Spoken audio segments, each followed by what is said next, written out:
اور ان کے اصحاب پہ بات کر رہے ہیں. آئیے چلتے ہیں ہم ان کی طرف اور ان سے بات کرتے ہیں کہ وہ آج مولا حسین کے کس صحابی کے بارے میں بات کریں گے. آئیے چلتے ہیں. السلام علیکم. علیکم السلام ورحمۃ اللہ. جی قبلہ، آج ہم کس مولا حسین کے صحابی کے بارے میں گفتگو کریں گے؟ آپ ہمارے ناظرین کو اس بارے میں بتائیے گا. جی، مسلسل اصحاب حسینی کا سلسلہ ہے اور یہ عشرہ محرم الحرام 1443 ہجری 6 محرم ہو چکی ہے. اور کل ہم تذکرہ کر رہے تھے جون جو کہ ابو ذر کے غلام تھے، اور آج اسی سلسلے کو آگے بڑھاتے ہوئے ہمیں سمجھنے کی ضرورت ہے وہ کون لوگ ہیں جنہوں نے، ان کا مرتبہ کیا ہے، ان کی سیرت کیا ہے، ان کا مقام کیا ہے کہ سید الشہداء کا نہ صرف ساتھ دیا بلکہ حفاظت بھی کی، اور دین اسلام کی حفاظت کی، اصلاً مقصد توحید کی حفاظت کی، امر بالمعروف اور نہی عن المنکر، جس کے لیے سید الشہداء نے کہا تھا کہ میں اپنے گھر سے جا رہا ہوں امر بالمعروف کے لیے، نہی عن المنکر کے لیے اور خدا کے دین کو بچانے کے لیے. تو وہ کون ناصر ہیں؟ جو محافظان دین الہی ہیں، انصار دین الہی ہیں، کیونکہ زیارت اصحاب سید الشہداء میں یہ جملہ آتا ہے السلام علیکم یا انصار اللہ، اے اللہ کے ناصر. اور ہم اس پہ بہت تفصیل سے پہلی اور دوسری نشست پہ فضائل اصحاب حسینی پہ جب ہم نے گفتگو کی تھی تب گفتگو کی تھی. لیکن اس وقت یہ معاملہ ہے کہ آج کی تاریخ میں جو کہ 6 محرم الحرام ہے، ہم گفتگو کریں گے ایک ایسے مجاہد کی جو صرف دین اسلام کا محافظ نہیں ہے، لشکر حسین کا سپاہی نہیں ہے، بلکہ حسین کی نماز کا محافظ ہے، جسے سعید بن عبداللہ کہتے ہیں. سبحان اللہ. آج جناب سعید کی گفتگو ہے.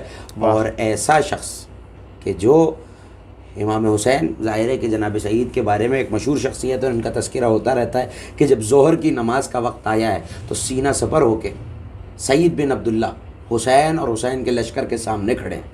پہلے تو جناب سعید کے نام پہ ہم گفتگو کریں گے کہ سعید کا مطلب کیا ہے اور اس نام کے معنی کیا ہیں. سعید یعنی سعادت والا.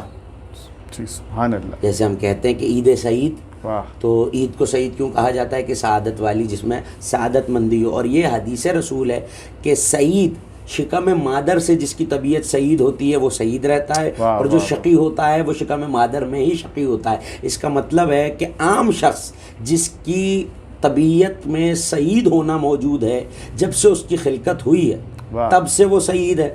تو جب عام شخص بطن مادر سے سعید ہوتا ہے، جو حسین کا سعید ہے وہ کب سے سعید ہوگا؟ تو اس کا جواب وہی ہے جو سید الشہداء نے اپنے شب عاشور کے بیان میں اپنی بہن شریکت الحسین جناب زینب کبریٰ سلام اللہ علیہ سے کہا تھا کہ یہ اصحاب میرے ساتھ عالم انوار میں بھی موجود تھے، اور یہ معاہدہ وہ ہے جو حسین نے پروردگار عالمین سے کیا ہے. اس کا مطلب ہے کہ جیسے تمام لوگ بطن مادر سے یا سعید ہوتے ہیں یا شقی ہوتے ہیں، دو ہی قسم کے لوگ ہیں، سعید بطن مادر میں سعید ہوتا ہے، شقی بطن مادر میں شقی ہوتا ہے. تو اس طرح یہ عام اشخاص کی بات ہے کہ جو بطن مادر میں سعید ہیں، مگر حسین کا سعید ازل سے سعید ہے، کیونکہ ازل سے عالم انوار سے امام حسین کے ساتھ موجود ہیں اور تبھی سے سعید ہیں. سبحان اللہ. سبحان اللہ. سعید بن عبداللہ کے کردار کے حوالے سے کچھ باتیں یہ کہ خاص شیعان امیر المومنین، ایک تو گروہ وہ ہے جو ظاہر ہے کہ شیعہ تو سبھی ہیں، لیکن کچھ ہیں جنہیں قربت اور نسبت حاصل ہے، تو خاص شیعان امیر المومنین میں ہیں، اور ظاہر ہے کہ وہ دور بھی دیکھا ہے، علی سے محبت بھی کرتے ہیں. اور ایک عالم یہ کہ کوفے میں، ظاہر ہے کہ جب کوفے میں مولا قیام پذیر ہوئے تو سعید بھی کوفے میں موجود تھے، اور کوفے والوں نے جب خط لکھ کے بلایا امام حسین کو، یہ بھی تاریخ میں مغالطہ ہے، اور تاریخ کو مسخ کرنے والے جو مورخین انہوں نے لکھا کہ چونکہ کوفے والوں نے بلایا تھا، اور پھر بعد میں نعوذ باللہ انہوں نے ہی، یہ شیعوں پہ الزام عائد کیا جاتا ہے کہ یہ روتے اس لیے ہیں کہ انہوں نے خود ہی بلا کے خود ہی شہید کر لیا. تو سعید اس بات کا تنہا جواب ہے، اکیلے سعید اس بات کا جواب ہے، کیونکہ آخری خط جو کوفے سے امام حسین کے لیے آیا ہے وہ خود سعید اپنے ہاتھ سے لے کر آئے ہیں. اور امام حسین نے کوفے والوں کے اس خط کی وجہ سے جناب مسلم کو اپنا سفیر بنا کے بھیجا ہے. تو سفارت مسلم کا مقدمہ کربلا خود جناب مسلم میں نقیل ہے، اور سفارت مسلم کا مقدمہ جناب سعید بن عبداللہ. یعنی کربلا کے مقدمے کا مقدمہ، اور جو کہ کربلا میں شریک بھی رہیں. تو اگر خط لکھ کے بلایا ہے تو پھر وفا کا حق ادا کیا ہے سعید نے کہ حسین کا ساتھ نہیں چھوڑا. اور یہ جواب ہے کردار سعید ان لوگوں کے لیے کہ جو یہ کہتے ہیں کہ کوفے والوں نے بلایا اور نعوذ باللہ کوفے والوں نے امام حسین کو شہید کر دیا. تو کوفے والوں میں خط سعید کا بھی موجود ہے، اور آخری خط اپنے ہاتھ سے بنفس نفیس خود بارگاہ سید الشہداء میں لے کے حاضر ہوں، اور امام نے جوش ولا دیکھتے ہوئے اور جوش عقیدت دیکھتے ہوئے سعید کے خط کا جواب دیا ہے۔ تو جب سعید ہی آخری خط لائے ہیں تو کیسے ہو سکتا تھا کہ سعید امام حسین کا ساتھ نہ دیں، اور ساتھ بھی ایسا کہ اوروں نے، ظاہر ہے کہ سارے اصحاب سید الشہداء کا اپنا ایک مقام ہے، لیکن اس میں سب سے منفرد مقام جناب سعید کا ہے میری نظر میں، کہ اوروں نے حسین کے مکتب کا، حسین کے مقام کا دفاع تو کیا ہے، لیکن سعید نے اس افضل منزل پہ کہ مومن کی نماز کا نام ہے معراج، واہ واہ بے اور شک، حسین وہ ہستی ہے کہ یہ مومن کی نماز نہیں، واہ۔ نماز سکھانے والے رسول کی نماز میں اگر پشت پہ سوار ہو جائے واہ واہ واہ، تو رسول سجدے کو طول بھی دیتے ہیں حکم بے خدا شک، سے، بے اور شک۔ 72 مرتبہ یہ روایتوں میں سبحان موجود ہے کہ تسبیح کر رہے ہیں۔ کیوں؟ تو اصحاب کہتے ہیں کہ سر اٹھا اٹھا کے ہم دیکھ رہے تھے کہ شاید نماز میں کوئی وحی نازل ہو رہے، تو ہم نے دیکھا کہ حسین نماز کی حالت میں پشت رسالت پر موجود ہیں۔ واہ، تو نبی نے اٹھایا کیوں نہیں؟ اٹھایا نہ جانا بتا رہا ہے کہ رضائے خدا حسین کے سجدے میں بیٹھنے میں شامل ہے، واہ واہ، اور واہ، حکم خدا ہے، کیونکہ رسول حکم سبحان خدا کے سوا اللہ، کوئی کچھ نہیں کرتے۔ واہ، اگر واہ۔ پتھر اور کنکر بھی کسی پہ پھینک دے تو خدا کہتا ہے وما رمیت اذ رمیت ولکن اللہ رما، نہیں پھینکے یہ کنکر آپ نے، مگر جب آپ نے پھینکے ہی تو اللہ نے پھینکے۔ واہ واہ، اس کا واہ، مطلب ہے واہ۔ کوئی رسول کے ہاتھ پہ بیعت کر لے تو سبحان خدا اللہ۔ کہتا ہے کہ انہوں نے آپ کی بیعت نہیں کی بیعت رضوان میں، انہوں نے تو اللہ کی بیعت کی، ان کے ہاتھوں پہ اللہ کا ہاتھ ہے۔ اس کیا کا بے مطلب ہے شک۔ رسول کا کوئی عمل حکم خدا کے بغیر نہیں ہوتا۔ تو اگر سجدے کو طول دے رہے ہیں اور حسین پشت پہ ہیں واہ۔ تو رسول بتا رہے ہیں کہ نماز جاری اور محافظ نماز حالت سجدہ میں عام شخص کی نماز میں نہیں ہے، سبحان اللہ، رسالت کی نماز میں ہے، واہ۔ رسول کی نماز میں، جس سے بڑا عابد ہی کوئی نہیں بے ہے شک۔ جو نماز سکھانے والا ہے۔ اور یہ تو قرآن کی آیت موجود ہے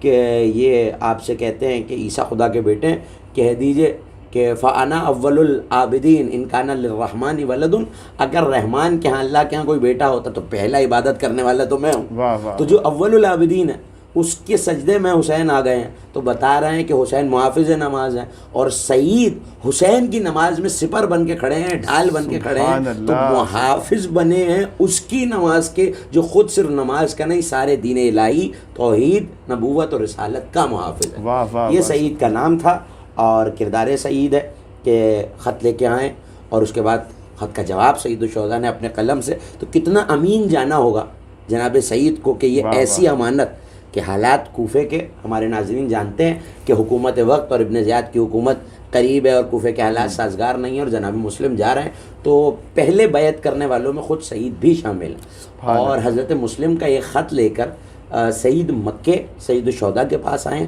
اور پھر اس کے بعد حالات کی ناسازی کی وجہ سے مسلم کے پاس واپس نہیں جا سکے، اور یہ اس وقت کی بات ہے کہ جب جناب مسلم مختار ثقفی جنہوں نے کربلا کا بدلہ لیا ان کے گھر میں موجود ہیں، اور وہاں جا کر گفتگو بھی موجود ہے، اور وہاں سے خط لکھا ہے، جو کہ خط جناب سعید بن عبداللہ لے کے مکے میں سید الشہداء کے پاس آئے ہیں۔ جی قبلہ، بہت ہی خوبصورت آپ گفتگو فرما رہے ہیں۔ اب میرا آپ سے سوال یہ ہے کہ ہم مسلسل جو مولا حسین کے اصحاب کے بارے میں بات کر رہے ہیں، تو کیا جناب سعید کا قرآن میں اس کی رو سے کچھ بات چیت ہے، اس میں بتایا ہے؟ جی ظاہر ہے کہ ہم نے یہ تذکرہ کیا کہ جہاں کوئی خشک و تر نہیں چھوڑا، تو ایسا کیسے ہو سکتا ہے کہ جو دین کا معرکہ ہے اور اس میں نماز مومن کی معراج ہے، اور سجدہ نماز کی بھی معراج ہے، بے شک۔ تو حسین کے سجدے میں جو ڈھال بن کے کھڑا ہے اس کا تذکرہ قرآن نہ کرے تو اس کا تذکرہ یقیناً موجود ہے، اور ایسے سورہ میں ہے کہ ہمارے ناظرین اس کا لطف لیں گے۔ سورہ مومنون واہ، جو 23واں سورہ ہے، جس کا آغاز یہ ہے کہ قد افلح المومنون، فلاح پا گئے یقیناً مومن، کامیاب ہو گئے مومن۔ تو کربلا کے شہداء سے زیادہ کامیاب کون ہے؟ بے شک، جن کے بارے میں امام زیارت میں یہ جملہ کہہ رہے ہیں کہ آپ یقیناً کاش ہم آپ کے ساتھ ہوتے تو فوز عظیم ترین کامیابی تک پہنچ جاتے، عظیم ترین فلاح تک پہنچ جاتے۔ واہ، یہ امام کی زیارت ہے جو ہم پڑھتے ہیں، اور جو سید الشہداء کے ساتھ شہداء کربلا کی زیارت وارد ہوئی ہے، اس میں یہ جملے موجود ہیں کہ اے کاش کیا لیتنی کنت معکم، اے کاش ہم آپ کے ساتھ ہوتے تو فوز عظیم ترین کامیابی کی طرف پہنچ جاتے۔ تو ظاہر ہے کہ امام سید الشہداء امام حسین کا یہ صحابی بھی قرآن کی نگاہ میں تھا، اور اس کی مدح بھی قرآن نے کی ہے، اور وہ آیت یہ ہے کہ الذین ہم فی صلواتہم یحافظون، وہ لوگ ایک خاص گروہ کا تذکرہ کر کے، فلاح پائے ہوئے مومن کا تذکرہ کر کے، اور بالکل ایسا لگے گا کہ شاید یہ آیت نازل ہی جناب سعید بن عبداللہ کے لیے ہوئی ہے، واہ واہ، کیونکہ قرآن نے سفر کرنا ہے قیامت تک کے لیے، تو سبحان یقیناً مقام سعید بن عبداللہ بھی پیش نظر ہوگا۔ تو قرآن یہ سورہ مومنون میں کہہ رہا ہے کہ وہ لوگ جو اپنی نمازوں کی حفاظت کرتے ہیں۔ سبحان اللہ۔ تو ذرا یہ بتائیے، یہی قرآن دوسرے مقام پہ کہہ رہا ہے کہ وَاسْتَعِینُوا بِالصَّبْرِ وَالصَّلَاةِ، مدد مانگو نماز سے اور صبر سے، صلاۃ سے مدد مانگو اور صبر سے مدد مانگو۔ اس کا مطلب ہے نماز ہماری محافظ اور مددگار ہے، لیکن کچھ ایسے ہیں جو نماز کے مددگار اور محافظ ہیں۔ تو ذرا مجھے زمانہ بتائے، جب تک کوئی دوسرا نہیں ملتا تو ماننا پڑے گا کہ سعید اس آیت کے عین مستحق نظر آتے ہیں، بے شک کہ مصداق ہیں اس آیت کا جناب سعید بن عبداللہ، کہ وہ لوگ جو نمازوں کی حفاظت کرتے ہیں وہی وارث ہیں۔ واہ، اگلی آیت کہہ رہی وہی وارث ہیں، کس کے؟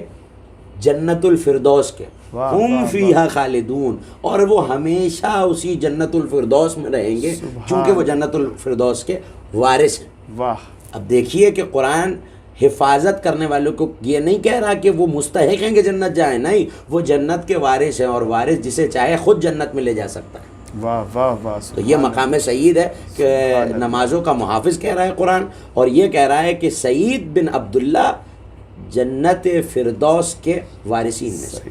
واہ واہ واہ، خوبصورت، بہت ہی خوبصورت گفتگو فرما رہے ہیں مولانا اسد علی ظہری، جو کہ ہم سعید بن عبداللہ کے بارے میں بات کر رہے ہیں۔ ناظرین، اب وقت ہوا ایک بریک کا، دیکھتے رہیے قائم ٹی وی۔ تجھے دوں سو میرے اصغر،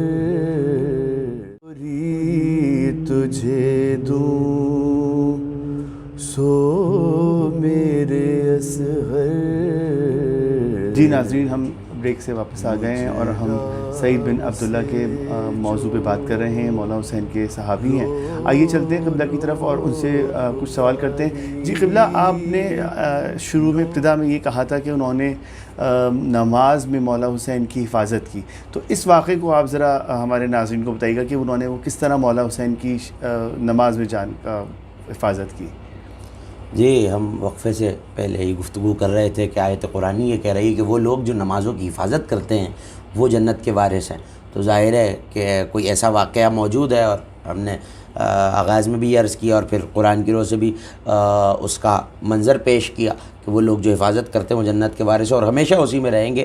تو یہ جملہ خود سید الشہداء کا موجود ہے اس وقت کہ جب جناب سعید کی شہادت ہوئی ہے، اور وہ منظر یہ کہ جب لڑتے لڑتے ظہر کا وقت آیا ہے تو سعید آگے بڑھے اور حبیب بھی اس وقت موجود ہے، تو آگے بڑھ کے کہا کہ نماز کے لیے جنگ روکی جائے، تو اس پہ فوج آمادہ نہیں ہوئی۔ اور ظاہر ہے کہ ایسے شجاع افراد اور ایسے بہادر، جن میں نہ صرف حضرت عباس علی بلکہ ان کا لشکر جو کہ لشکر کے سپہ سالار تھے، تو ظاہر ہے کہ ان سے فتح پانا ان پہ بہت مشکل تھا۔ تو ارادہ یہ تھا کہ حسین نماز پڑھیں گے تو تیروں کا میں برسایا جائے اور تیر پہ تیر برسائے جائیں کہ نماز کی حالت میں شہید کر دیا جائے۔ تو ایسے میں جب نماز کا وقت آیا تو سعید نے جا کے کہا کہ مولا آپ نماز پڑھیے، سعید آپ کی ڈھال بن کے کھڑا ہوگا، اور جناب زہیرقین بھی اس میں شامل تھے۔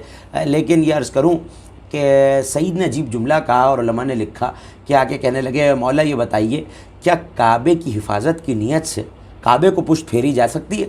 کیونکہ کعبہ قبلہ ہے اور کعبے کی طرف چہرہ کیا جاتا ہے، تو کعبے کو پشت نہیں دکھائی جاتی۔ تو مولا نے کہا کہ سعید کیا پوچھنا چاہتے ہو؟ تو کہا مولا یہ بتائیے کہ آپ مصدر شریعت ہیں، شریعت کے بانی ہیں، یہ بتائیے کہ کعبے کو پشت کی جا سکتی ہے؟ اس کی حفاظت کی نیت سے اگر کعبے پہ کوئی وقت آ جائے تو پلٹ کے کہنے لگے کہ پھیری بھی جا سکتی ہے، بلکہ یہ دگنا ثواب بھی ہوگا۔ تو پلٹ کے کہنے لگے میرے مولا آپ بھی تو امامت و ولایت کا کعبہ ہیں۔ کیا عقیدہ ہے سعید بن عبداللہ کا کہ مولا آپ بھی تو ولایت و امامت کا کعبہ ہیں۔ اور یقیناً امام کی مثال یہ کئی حدیث شیعہ سنی کتابوں میں موجود ہیں کہ کعبے کی مثال ہوتی ہے، اور کعبہ کسی کے پاس نہیں جاتا، لوگ کعبے کے پاس آتے ہیں۔ تو اس کعبہ ولایت کے 72 حاجی بھی موجود ہیں جو کربلا میں حسین کے ساتھ ہیں۔ تو ایسے میں مصلی بچھایا، اور ظاہر ہے کہ تنہا حسین نے پڑھنی ہوتی تو زیر خنجر بھی پڑھی، سجدہ زیر خنجر بھی کیا، لیکن چونکہ اصحاب کو بھی بات پڑھانی تھی اور تیروں کی بارش ہو رہی ہے، اور عالم یہ ہے تیروں کے برسنے کا کہ تیر اتنے زیادہ ہیں کہ ایسا لگتا تھا کہ کوئی بادل آ رہا ہے اور ان کے سائے میں کوئی شخص چل سکتا ہے، اتنے تیر ہیں۔ کھڑے ہو گئے سپر بن کے جناب سعید بن عبداللہ، اور وہاں سے تیر برسے. تو یہ کہہ کے کھڑے ہوئے تھے کہ مولا سعید کو سعید نہ کہنا اگر آپ کے سلام پھیرنے سے پہلے شہید موت کے آغوش میں چلا جائے. اتنے تیر لگے ہیں کہ چہرے سے لے کر اور پائے مبارک تک تیر ہی تیر ہیں، اور کوئی ایسا مقام نہیں ہے کہ جہاں تیر نہ لگیں اور زخم نہ آئیں. جیسے ہی سید الشہداء نے سلام پھیرا ہے تو نماز ختم ہوئی ہے اور سعید گرے ہیں تیروں کی زخموں کے تاب نہ لاتے ہوئے، لیکن گرے کہاں ہیں؟ کیا مقدر ہے سعید کا کہ حسین قعود کی حالت میں، جس حالت میں تشہد و سلام پڑھا جاتا ہے، اس عالم میں ایک مرتبہ سعید کا سر حسین کے زانوں پہ آیا ہے. کیا قسمت پائی ہے سعید نے، اور حسین نے اپنی ابا کے دامن سے پیشانی کے لہو کو صاف کیا. تو پہلا جملہ جو جناب سعید نے کہا ہے وہ جملہ بڑا دردناک ہے، اور کیا عالم ہے کہ خود خط لائے تھے اور مولا کو بلا رہے تھے کوفہ، تو پلٹ کے کہنے لگے میرے مولا مجھے بتائیے کیا میں نے وفا کی ہے؟ اے میرے مولا کیا میں نے وفا کی ہے؟ اور دوسرا ہی جملہ کہا کہ مولا آپ کی حفاظت تو کی لیکن میری نماز، میری حسرت ہے کہ میری نماز رہ گئی. تو ایک مرتبہ امام حسین نے یہ جملہ کہا ہے سعید یہ جو میرے پیچھے کھڑے ہیں یہ نماز کے پڑھنے والے ہیں، تم تو نماز کی حفاظت کرنے والے ہو. اور ایک اور جملہ کہا جو سعید کے لیے اگر کوئی جملہ سعید کی تعریف میں نہ ہوتا تو امام حسین کا بس یہ جملہ کافی ہے. حسین کون ہے؟ جو سید شباب اہل جنہ میں ایک ہیں، بے شک دو سردار ہیں، اور نبی کی حدیث ہے کہ حسن حسین جوانان جنت کے سردار ہیں. بے شک. اور ظاہر ہے کہ سردار ہی اپنی ملکیت میں سب سے پہلے جائے گا. یہ جنت کے سردار ہیں، مالک ہیں، تو جب یہ جنت میں جائیں گے تو ان سے پہلے کون جائے؟ لیکن سعید سے چونکہ امام حسین کے آگے کھڑے تھے ڈھال بن کر، اور امام حسین نماز پڑھ رہے ہیں اور سعید ڈھال بن کر کھڑے ہیں، تو مسکرا کے کہنے لگے سعید بشارت ہو تجھے، سعید بشارت ہو تجھے، انتا امامی فی الجنہ، جیسے آج تو میرے آگے کھڑا ہے جنت میں بھی میرے آگے آگے جائے. حسین سے پہلے یہ کرم ہے حسین کا کہ حسین سے پہلے سعید جائیں گے. اور عشق حسینی کا یہ عالم کہ جب شب عاشور چراغ بجھائیں اور یہ کہا کہ میں نے اپنی بیعت کا توق نکال لیا تمہارے گلے سے اور اپنی بیعت کو تم سے اٹھا لیا، اب چلے جاؤ، تو سعید نے اس وقت کچھ جملے کہے ہیں، اور وہ جملے سعید کی اس شجاعت کی گواہی دیتے ہیں. اور وہ جملے زیارت میں امام زمانہ نے بھی منقول ہے کہ امام زمانہ نے سلام کیا سعید بن عبداللہ پہ اور فرمایا اس سعید پر سلام کہ جسے جب حسین نے کہا کہ تم جا سکتے ہو، جانا چاہو تو چلے جاؤ، تو پلٹ کے سعید نے کہا ہے میرے مولا ہم آپ پر اپنی جان کو فدا کریں گے، آپ پہ قربان ہو جائیں گے، اور اے میرے مولا ہم اللہ کی بارگاہ میں یہ بتائیں گے کہ جب تیرا رسول اس دنیا سے چلا گیا تب بھی ہم نے اس کے خانوادے اور اس کی نواسی کی نصرت کی. اے میرے مولا سعید یہ گوارا نہیں کرتا کہ آپ کو چھوڑ کے جائے، اگر مجھے قتل کیا جائے، پھر زندہ کیا جائے، پھر مجھے زندہ جلا دیا جائے اور میری خاک کو اڑا دیا جائے، اور یہی عمل 70 مرتبہ کیا جائے، مجھے مارا جائے، زندہ کیا جائے، جلا کے خاک ہوا میں اڑا دی جائے، تب بھی میں آپ کی نصرت سے باز نہیں آؤں گا. اور اے میرے مولا یہ تو 70 بار کا معاملہ ہے، اگر مجھے پتا ہو 70 بار ایسا ہوگا، اور آپ کے ساتھ تو مجھے موت ایک ہی دفعہ آنی ہے، اور یہ موت تو میرے لیے ابدی سعادت ہے کہ اللہ مجھے ایسے مقام پہ فائز کرے گا اور قرب رسول اور رضائے رسول مجھے حاصل ہو جائے گی، تو میں آپ کو چھوڑ کے نہیں جا سکتا. اور وہی کیا سعید بن عبداللہ نے کہ تیر برس رہے ہیں اور سعید کا بدن تیروں سے چھلنی ہے، اور سعید ایسے عالم میں حسین کی حفاظت کر رہے ہیں کہ قرآن کو یہ آیت سعید کی مدح میں رکھنی پڑی کہ وہ لوگ جو نمازوں کی حفاظت کرتے ہیں، اور یہ اس کا مصداق سوائے جناب سعید بن عبداللہ کے کائنات میں کوئی نظر نہیں آتا. لیکن جہاں ان تیروں کا تذکرہ آپ نے سنا، آج 6 محرم ہے، سعید پہ تیر برس رہے ہیں، لیکن ایک ایسا تیر ہے کہ جس نے کربلا میں وہ قیامت ڈھائی ہے کہ جس کی مثال تاریخ انسانیت میں ظلم کی مثال نہیں ملتی. حرملہ جب پکڑ کے لایا گیا مختار کے دربار میں، اور مختار ہر ایک قاتل سے پوچھتے تھے کہ تو نے کربلا میں کیا کیا، تو حرملہ نے کہا میں نے 3 تیر چلائے تھے. وہ واقعہ طویل ہے. ایک تیر وہ تھا کہ جب سید الشہداء زخموں سے چور تنہا رہ گئے اور جنگ کر رہے ہیں، تو ایسے میں اس ملعون نے آخری تیر چلایا جو حسین کی پیشانی پہ آ کے لگا، اور اس کے بعد حسین سنبھل نہ سکے. لیکن شاید اس سے بھی بڑا ظلم اس تیر نے کیا جو ششماہے کو ایک کان سے دوسرے کان تک ذبح کر گیا. جب حسین کربلا کے ریگزار میں تنہا رہ گئے اور آخری صدا بلند کی کہ حل من ناصر ینصرنا، تو ایک مرتبہ خیمے سے گریے کی آوازیں بلند ہوئی. میرے مولا خیمے میں آئے تو کہا بھی ہم زندہ ہیں، یہ رونے کی آوازیں کیسی؟ تو مولا جب آپ نے حل من ناصر کا نعرہ بلند کیا، یہ استغاثہ بلند کیا، تو 6 مہینے کے علی اصغر نے اپنے آپ کو جھولے سے گرا لیا. ایک مرتبہ کہا ارباب جاؤ، شہزادی سے کہا کہ اپنے بیٹے کو تیار کر کے لاؤ، شاید میں اسے پانی پلا لاؤں۔ اور ایک مرتبہ حسین ابا کے دامن کو، دھوپ بہت تیز تھی کربلا، حسین کا یہ پھول کہیں دھوپ سے کملا نہ جائے، حسین ابا کا سایہ بنا کر لائے اور ایک سفید پارچے میں لپیٹا ہوا ہے۔ تو اشکیا یہ سمجھے حسین قرآن لے آئے۔ ہاں یہ قرآن تھا، عصمت کا قرآن تھا، پیاس کا قرآن تھا، لیکن ایک مرتبہ حسین نے آواز دے کے کہا تمہاری جنگ مجھ سے ہے، دیکھو اس بچے کو پانی پلا دو۔